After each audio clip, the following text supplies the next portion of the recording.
All right, Gary, what are we playing this week? Well, cool. Here we are at a haunted taxidermy, tarot card, I don't know, human skull store. I mean, it used to be like a whole strip mall, but they had to merge. They ended up splitting a lease. It's nice when they work together, especially in an economic contraction. It's called something like Queen Mab's House of Spirits or something like that. Yeah. It smells like incense enough to where you want to die. Like you're developing, you need gills to breathe this air because it's so thick with patchouli and stuff. Mm-hmm. Anywho, they have a grab bag. Ooh. The things they could not sell that belong to this kind of zone, they put in paper bags. It's $10 a bag. Okay. And they have a bunch of them by the door, and I figure we just buy one and see what we get. Okay. Yeah. So here's $10. I'm going to put it in this top hat that the skeleton is holding as a courtesy here. There we go. Let's open this bad boy up. Yeah, let's rip it. Uh-huh. You grip it, I rip it. Okay. So here's a little vial. It has teeth inside of it. And there's a little label that says, these were a clown's teeth. Let me be the first to say, twisted. That is twisted. Yeah. Go ahead and reach in there. What else we got? Let me, okay. Here's a monkey with cymbals. I mean, just like a toy, like the toy or whatever. Yeah. But kind of scary. Oh, they've got like thumbtacks in the middle of the cymbals. So like he's clanking them together, but like if you reach your hands in there, it would hurt a little bit. Yeah, it might, it'd be hard. It'd be harder to reach your hands in there than not. Right. I guess that's true of most things. Yeah. You'd be amazed the things I don't reach my hands into. Here we've got it's just a copy of Monster Blood, the Goosebumps book. It's just probably the best thing. Probably, yeah. It's pretty good. And then here's a disc. It's a disc. A CD. It's got in red nail polish. On the cover it says ParanoiaScape for the PlayStation 1. Okay.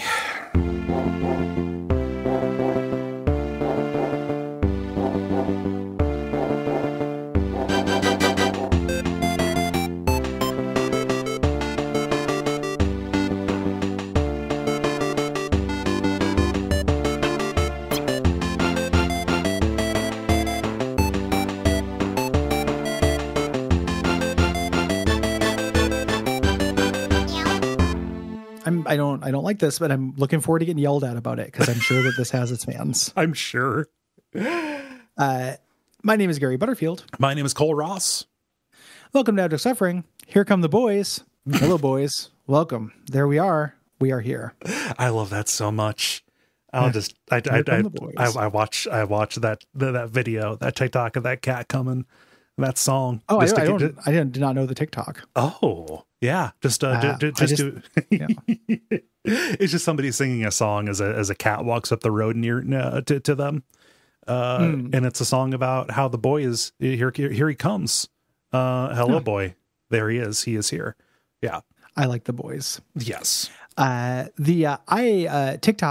all my TikTok I get from just Facebook showing it to me. Yeah, the reels. I don't have a TikTok. Right. It's the worst. It's all like pranks. It's all like a weird teenage bro talking into his phone and saying like, yeah, I really want to fuck my uncle. And then showing like, girls being like, what? Over him overhearing that. That is so weird because I was having a conversation. I was talking on the phone with Chris, my brother, earlier today. He was like, "Hey, do you watch those like the TikToks on Facebook?" And I was like, "Yeah, it's mostly cats and then like people doing like weird little like, isn't this satisfying like like home renovation things like they're scraping all this paint off and it all comes off like in one big like cool piece. Yes, satisfying." And he was saying his is nothing but videos of like people in rural China like cooking cowhide and leather and horsetails and stuff, like all the stuff that they have to do to make it edible. I don't know what the fuck is going on, but like there's some kind of mirror being held up, and I don't know why you're Twisted getting carnival mirror. Yeah. is what's being held up Yeah. to society. I don't know why why he's getting that, why you're getting yours. No idea. I mean, obviously I get tons of pet content from Facebook, but it's all through groups. Yes. Like somebody will post to a pet group, a cat related TikTok or what have you, and it's good. Yeah. But the ones that Facebook decides to surface to me are always like pranks. Yeah. It's grotesque. Yeah, I get lots of like riddles that are not meant to be solved, or like people setting up like weird things and like follow for the solution, or people like, hey, I bet you $50 that you can't connect these dots with one line, and it's like, I'm embracing being cranky about and being old. Okay, leaning into it. We're practicing for band practice, and like every night I'm having melodies just from band practice, and like, you know, seeing what I look like, and we're all talking about all our bodies falling apart, realizing that I'm just on Grandpa Patrol 24/7 now. And I'm willing to say fuck TikTok. Yeah. No, I'm good.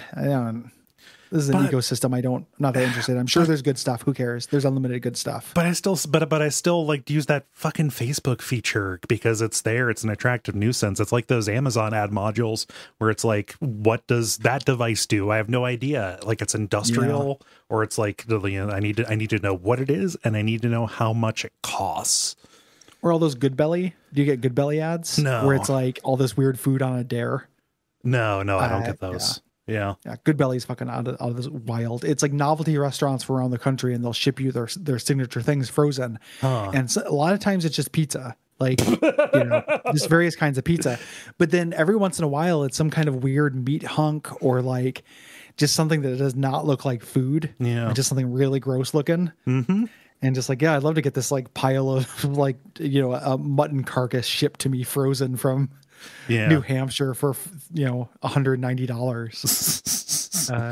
Just absolutely ridiculous. Or you get the one ad that is absolutely clickbait, which is like, eat this to live forever, and it's just an extreme close up on some fruit that looks like labia. Yeah. And I eat pussy to live forever. I intend to. Live forever. It's working out pretty fine for me. Yeah. They haven't died yet. It's like ParanoiaScape, man. ParanoiaScape. Yeah. So I brought this. This is a cold joint. I had never heard of this before. I was just kind of casting about because I was feeling hard up for something to bring, and I just did a search for like weirdest PS1 games. Had never heard of this, and this was listed up near the top. And I thought, oh, this looks intolerable. And it is. So what this is a first person pinball game, which is an idea. That's a cool idea. Yeah. An idea that has potential. Yep. But it's, let me be the first to say, twisted. It is. I mean, it's a serial killer clown. It is a serial killer clown. Yeah, no, it's you haven't played a pinball game quite like this. This isn't your dad's pinball unless your dad's from hell. Yeah, if your father is Satan himself. This is the pinball that he plays, because it's a little bit twisted. So it's a little bit rock and roll. Yeah. I mean, it takes society's norms and it just flips them a little bit. Just a little bit. It says, okay, what if we had a pinball table, but instead of being like based on like Terminator or The Simpsons or the Addams Family or a magical theater or a Monster Party or a Black Knight or an Elvira or Beatles. Yeah. Homegrown Simpson stuff. It's like, what if the table is instead a long hallway made of flesh, with ears for bumpers and like little obstacles that are just its noses and its eyes and its anuses sticking up. And what if the sky was made up of a repeated tiling rib cage? What if the targets you were going after were like weird little baby spirits? And what if the panels were made of bones? Yeah, it's real David Cronenberg at its worst. Yeah. Like Cronenberg's okay with body horror stuff, but this is the worst kind of stuff. So here's the thing. This is an auteur work. This is a Japanese special effects and makeup artist, goes by the name Screaming Mad George. He moved to America in the 80s, and he has worked on a lot of films and with creators who we enjoy. He is a longtime collaborator with Brian Usna. He did makeup and special effects for like the Predator movies, for Silent Night, Deadly Night, Nightmare on Elm Street. Like he's had a hand aesthetically in a bunch of stuff that like I've got genuine affection for, like, you know, Big Trouble in Little China, etc. And the problem is when you take, you know, the like, this is, you know, real twisted body horror, you know, like what if a wall was made of meat kind of stuff, and you just present it on its own without a story or anything like alongside of it, like just held in a vacuum by itself, it is the silliest and ironically most toothless thing. It becomes a Nine Inch Nails video, which he did. So when I think about this aesthetic that I hate, I think about the video for Closer by Nine Inch Nails. He didn't direct that. That wasn't him. We didn't direct it. He didn't direct it, but he's responsible. So what is the thing I thought he did some of the set, like made some of the puppets and shit for. Oh, maybe he did some like the weird, the heart thing. Closer. He didn't direct it. I think he did like makeup effects, did creature effects, like the pig's head rotating on the turntable. Here's the doll with buttons in its eyes that are bleeding. I think he did that shit. Yeah. Okay. For it. I could see that. And again, it's just like, you know, like here is a museum of the absurd. No, a museum of the disturbed. Disturbed. Well, I'll just say it. Twisted. Let me see if that's correct. I believe that is true. I saw that in a YouTube about this guy. They mentioned it, and okay. The prosthetics were made by Screaming Mad George, who also worked on Nine Inch Nails Closer, and has made masks for Slipknot. So he did. Okay, I was going to bring up Slipknot as a thing as well. Yeah. Well, the primary musical artist, again, just the intolerable 90s. Just bullshit aesthetic that I really associate this with. The primary person that he worked with was Marilyn Manson, noted monster who, like, reading stories from the people he abused. It is some of the most like genuinely horrifying shit that I have ever heard. Reading that makes me feel like he wanted his music to feel. Let's put that aside just for a second. Like, we can't actually put his monsterism aside. No. But we'll speak purely of aesthetics for just the time. That is my least favorite aesthetic, and one of the things I think has aged worse of all things. Oh yeah, is that early '90s goth industrial. Here's a doll. Puking blood on a turntable in sepia tone. Mm-hmm. This was a touchstone for an aesthetic I don't like, and has always been. Mm-hmm. And then I saw this, I'm like, God, this is fucking like that Closer thing. And then I found out that he made Closer, and I got a big laugh out of that. Oh yeah, just the wonderful thing. Like, this is exactly like. Oh no, it is precisely like, because it is precisely the same. So pathetic. Like, the mask for somebody's looking at the mask for Slipknot and being like, those are cool. Oh man, that's just man. Who does that? Marilyn Who thinks Manson, that's cool. Like, his that thing he's wearing, he's really stepping out there. This is crazy. It doesn't have the kind of like feckless German charm of H.R. Giger. Like he's just kind of using this, pulsating mood vulva, and like that's kind of fun.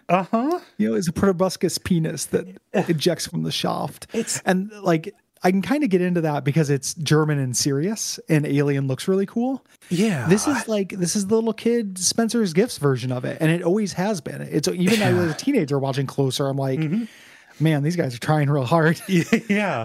And this game is trying so fucking hard. Yeah, it really is. And there, and you can read, like, if you go and read about this is a game that is subject to a certain amount of admiration and a certain amount of curiosity. Again, for like Mr. Mosquito reasons, right? Like, this feels kind of endemic to a particular era of video games because it kind of is, right? Like this is a very PS1 kind of deal, right? You will read people saying like, "Oh my gosh, this is actually like really upsetting," and it's like, yeah, it's weird and it's unpleasant, but like I don't know, it just like it pretty much strips away immediately to being to being a wireframe because there's no context for it. Like there's nothing to make it seem painful or especially gross. I don't know. Yeah. It's a music video. It's a parade of dumb, macabre artifacts to just to make Twisted. Mm-hmm. Hey, you did it. It's Twisted. His biography on IMDb under the trivia section has a single fragment sentence. It says slimy and grotesque makeup effects as a single point of trivia. Yeah. Can't argue with it. So again, this has, when you give this a context, you put this in Predator, you put this in Big Trouble in Little China, it's pretty cool. Yes. He had his own movie, which is a Mark Hamill movie, which is famous for having a face instead of an anus, like somebody's asshole. Ooh. But it's a human face there. Okay. And those show up in this game as They well. do? It's his like signature is like, what if a face was an anus? This is, this is calling card. Yeah. And I can't, I have no reaction other than, you know what? Yeah, Twisted. no, that would be really inconvenient. Yeah. Totally twisted, bro. Yeah. You've really shocked me. I'm a normie. Uh-huh. And you the cosmic fool has broken me out of my plastic fantastic, reality through presupposing what if an ear was about. Yeah. Because I expected it to be, something like on a head. Yeah, on a head. Yeah. On the sides of the head. I was just going to go into another list of pinball tables. Yeah. And this also mechanically is, this is such a tertiary concern to this, but it's mechanically pretty flat. Like a first person pinball is a fun idea. Mm-hmm. This doesn't really do very much with it. No, it's pretty bad. It's pretty bad pinball actually too, because like the ball, like the rolling isn't really modeled. It kind of doesn't matter. Like when you hit the ball as it's rolling down the paddle, the ball can just kind of like miss you and go back. Like it's only like you're catching and throwing it every once in a while instead. Yeah. Almost, what it feels like. Yeah. It's only like aesthetically just kind of like borrowing the idea of maybe possibly being pinball. Yeah. Yeah. I don't like it. It's very short because it's like a little art piece. Yeah. When he talks about this, is also doubles as a album. He considers it, to be an album. And the music is not for me. Nope. Just screechy industrial metal shit that is never going to sound good to me. That it matches with this aesthetic. Like when I was a teen in the 90s and got into Nine Inch Nails, it was all pretty Hate Machine stuff because of the weird like synthesizer things. Yeah. Like the MIDI, the stuff that sounded like the Quake soundtrack. I was kind of into. And then when he got way into guitars and hooks and Cenobite stuff, it just seemed laughable to me. And I like Cenobites, but it's because they're fun and funny to me. Yes. Nine Inch Nails always struck me as like, what if a plague doctor was walking through the fog with a hook in his hand? Wouldn't that be scary and twisted? Yeah. And it's like, yes, sure. Okay. Not really. Yeah. That imagery is dead. It's dead imagery. Uh-huh. Yeah.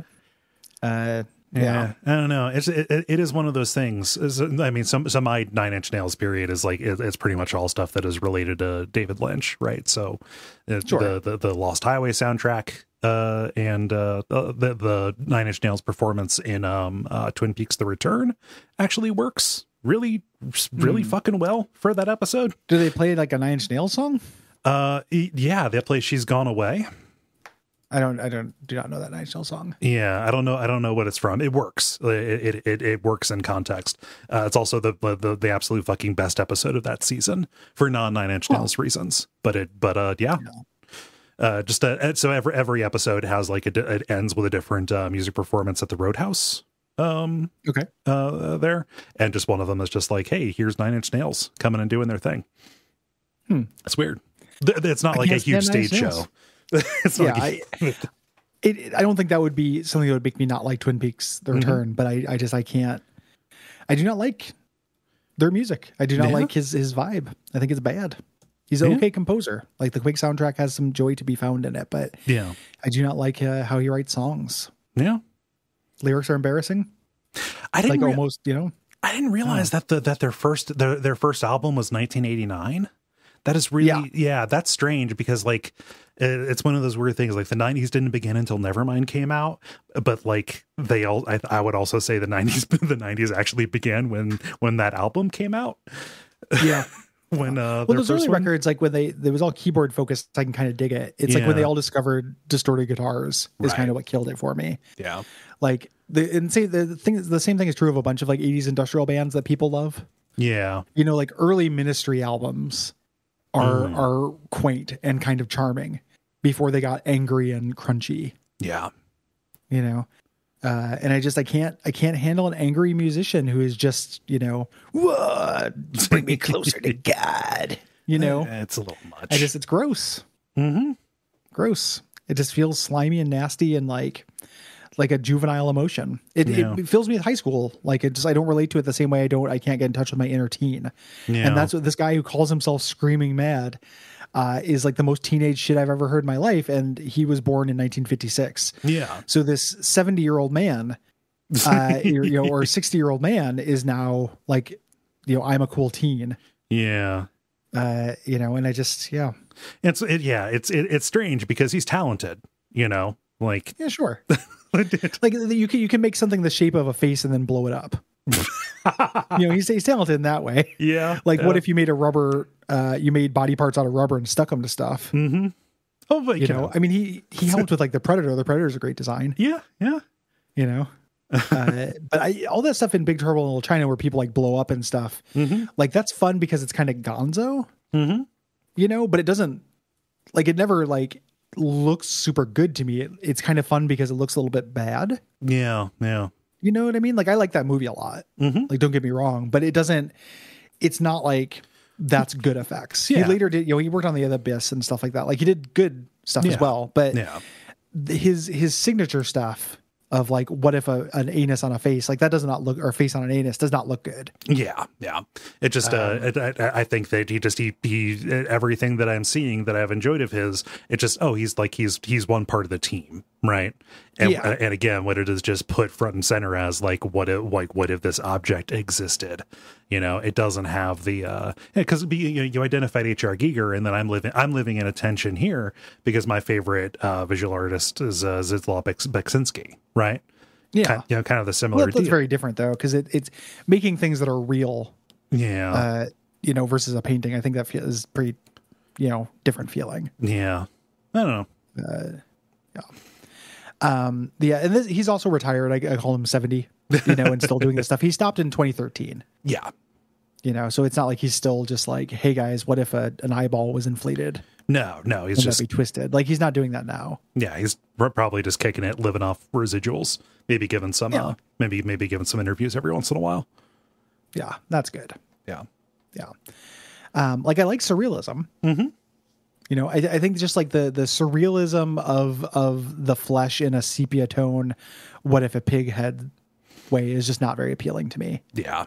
Juvenile surrealism is not interesting to me. I think it's the juvenilia too aspect of it too. Like what if it was a baby doll's head, but what's crawling out of it? Oh, it's a tarantula. Yeah. What about a twisted take on Alice in Wonderland? Like it's a children's story, but there are a lot of scary themes to that. Gary, and if we made those undertones overtones, Gary, if you say even one more word, we're gonna have American McGee. He's gonna appear like fucking Candyman, dude. Kick in the door, hose me down, like the fireman's hose. Oh, welcome to hell. Guess what? Oh, we have American McGee's now. No. I remember when, because this is also something I associate with Tim Burton, of course. Of course. He doesn't do the aesthetic, but he still does the like, what if childlike thing was actually twisted? Yeah. And I was like, I remember before he put out his Alice in Wonderland thing, I was like, how come that guy hasn't got a hold of Alice in Wonderland yet? And then he did, because as an enthusiast for checkerboard patterns, Of course he's going to get it. And then I was like, I bet you he's going to get Wizard of Oz at some point. And then I can't remember if he did that, but then they did make that twisted. They did the Great and Wonderful Oz. Yeah. Yeah, they did a modern twisted take on Oz. Yeah. Who's the market for these twisted takes on child shit? So if this was 10 years ago, I would say, it's fucking Hot Topic, kids. But like, I don't know if Hot Topic, I mean, like I went to the mall where I used to work for the first time, and I was for in a while, for a long time, a few days ago, went there to grab something for somebody for Christmas. I was shocked to see that Hot Topic was still open. Oh yeah. It's entirely like Undertale shirts and Clown Wife shirts. Like it's Sans, and then it's Daddy's Little Psychopath Harley Quinn shirts. Yeah. It's really amazing. No, and then and like I know that those people, like I've seen them. Like there's a car in town that has a bumper sticker on it that it's like the Disney princess font, and the bumper sticker says "Powered by Bitch Dust." Twisted. Not what I would expect. I love it when the beginning of something is like, I'm setting it up and thinking this is gonna be wholesome. Mm-hmm. It's gonna be for kids, whoa. Hold up. I have been shocked. I mean, not to just be repeats a tweet guy, but just one of the things like just somebody listening to Crazy Train for the first time, all aboard. Like, all right, yeah, we got a train going. Yeah. Scary guitars come in. Wait a minute. Oh no. What kind of train is this going to be? Yeah, it's a Crazy Train. And there's every once in a while. So I like Crazy Train. Yeah. That song. There's a quaintness that can happen here. The difference is whether it's actually trying to be scary. I guess. Yeah. A lot of the time, like the Closer video wants to be scary. Yeah. Scary and darkly sexual. In a way that is like Cenobites, but Cenobites are I think Cenobites are fun. Yeah. It's not scary. It's just stupid. Yeah. Like I don't get scared watching a Hellraiser movie, one or two, right? And I almost don't like it. It's weird because I don't know if they're trying to be, I don't know. Like, I don't want to be the guy who just goes, that whole thing smacks of effort. Calling something try hard. I think that's a little bit of it's a cop out to a certain degree to me. But like there is an element of that, right? Like what they're trying to do is what contextualizes try hard, right? Yeah. So like try hard on its own is an empty insult. Yes. Trying very hard to shock me is a meaningful criticism. Yes. Yeah. And it's like, no, so trying very hard and it not being shocking, all you can see is the effort, Yeah. Like an actual shocking movie, to pull something we talked about recently, Hereditary, took an incredible amount of work to make, right? Yeah. It was try hard and it was too good effort. Yeah. As opposed to Closer or Screaming Mad George's anus face menagerie or pinball heavy metal music video game. Yeah. It's just trying hard the same way that like a 4-H haunted house might try hard. Yeah. Or something. Or like a hell house. Yeah. Yeah. It feels embarrassing to me. It fills me with like douche chills. Yeah. And so I'd be curious, like, has anybody actually been like upset or disturbed by the antics of this, and like, I would want to probably take this away and say like, if I was flipping around, if I was like 7 years old and flipping around and on, and MTV came up and was playing the Closer video, I don't know, that would probably like get under my skin a little bit like that. And that's a beating heart that's like attached to the back of a chair and it's like pumping out steam. That's upsetting. Yeah. This Mr. Resner has claimed to found the perfect drug. Yeah. Wait, so it's a hate machine. I understand. Yeah. It's a hate machine. I understand it. Hold up. It's pretty. Oh, wait a minute. That is the kind of irony you can take to the bank. So I mean, as a grown ass adult, have you actually been scared by this? Yeah. Yeah. I don't know. Can you be older than, like, can you be, if you're younger than when you're supposed to think it's just cool and subversive, then maybe you're scared to it. At that point, you're just supposed to think it's cool. But I feel like as soon as you turn like 15, maybe like your DNA should swap and you should be like, oh man, Yeah, there should be some fucking dorky and dumb. Yeah, some little epigenetic kind of switch. And there's probably somebody ripping their hair out saying like, oh my gosh, you guys are just trying to draw boxes to say why the things you like are cool and why the things you don't like are lame. It's just an aesthetic that looks bad to me. Yeah. It just looks, I can't argue with it. Right. Like it's not like I'm going into it with a lot of preconceived notions. I lived through the Nine Inch Nails, Slipknot, Marilyn Manson, aesthetic days. And it just doesn't seem cool to me. Yeah.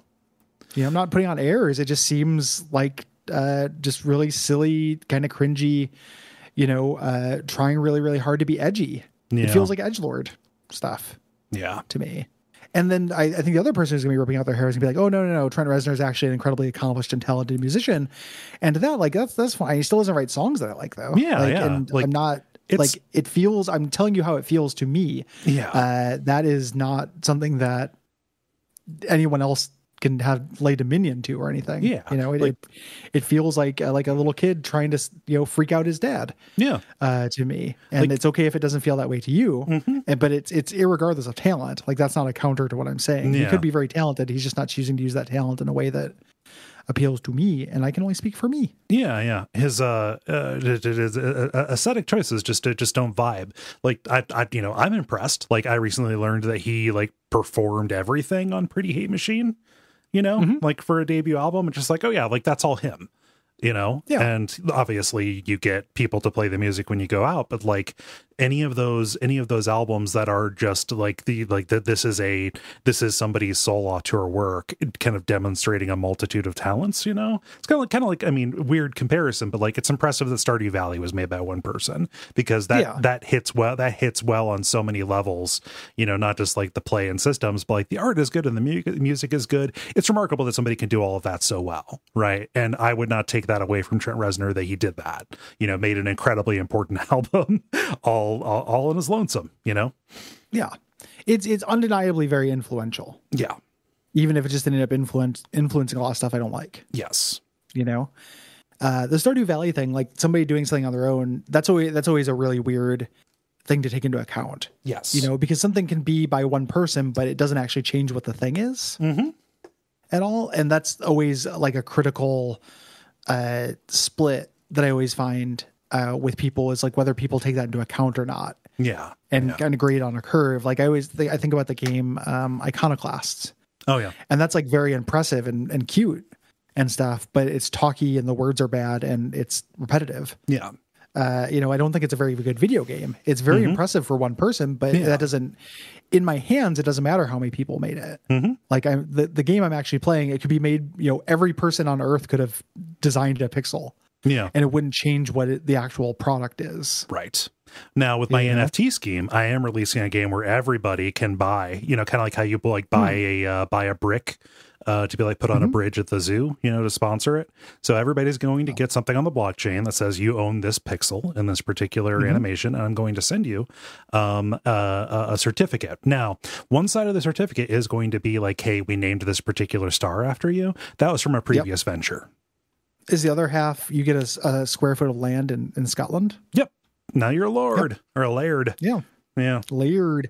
I'm thinking that Screaming Mad George gets into NFTs and you think about an NFT of a freestanding vulva. Oh yeah. And you're like, whoa, like show that to your neighbor in the suburbs while he's mowing his lawn. You signal to the neighborhood that you are not like them. You are very special and unusual. Your world was not ready for this. Yeah. You are Ali Sheedy from the Breakfast Club. You are not you're not Judd Nelson from the Breakfast Club. You're not Club. Emilio Estevez. No. No, sir. You are Ali Sheedy. No Estevez, you. Yep. You are weird. Just, rest assured. You can't be normal. Anyway, I hate this. Fuck off, Cole. I hated this so much. Yeah. This made me so mad. Yeah.